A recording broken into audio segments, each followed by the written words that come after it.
Well, the conservative YouTube channel Rebel Media is telling us how bad and stupid Kwanzaa is. Take a listen. It's Merry Christmas. Oops, I almost said the other C word. Jesus, what was I thinking?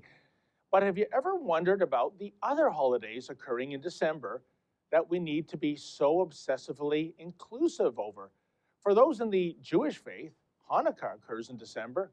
Now, some might be surprised to learn that Hanukkah is a relatively minor Jewish holiday.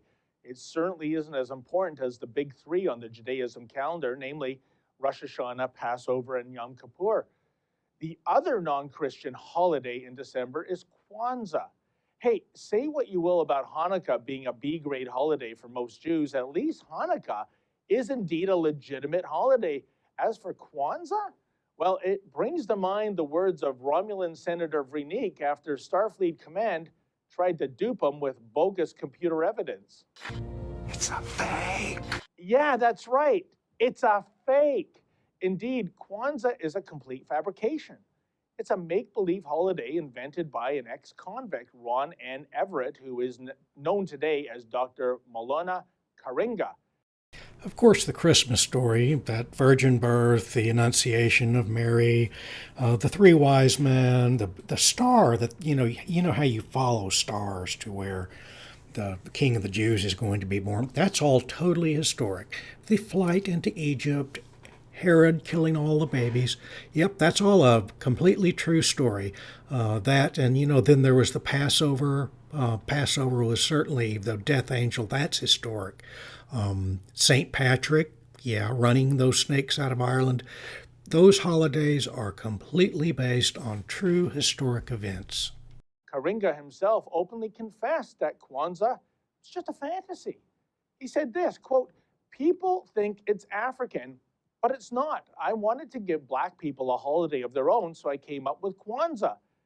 Yeah, like that's the only ethnicity or race that has a holiday just for them, right? I said it was African because, black people in this country wouldn't celebrate it if they knew it was American.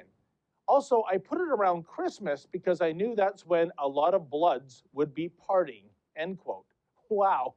Still, you just know Kwanzaa was surely the inspiration for one particular pop culture parody.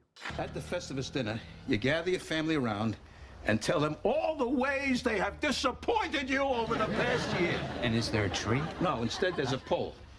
Requires no decoration. I find tinsel distracting.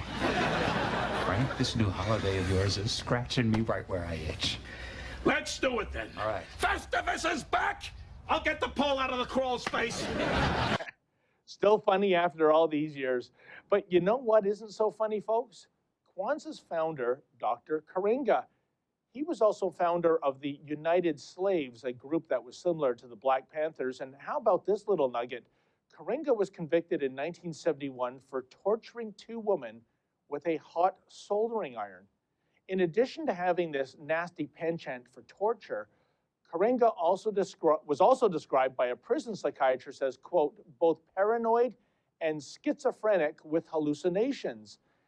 Imagine a holiday created by a guy who was tried and convicted of a crime. Let's see.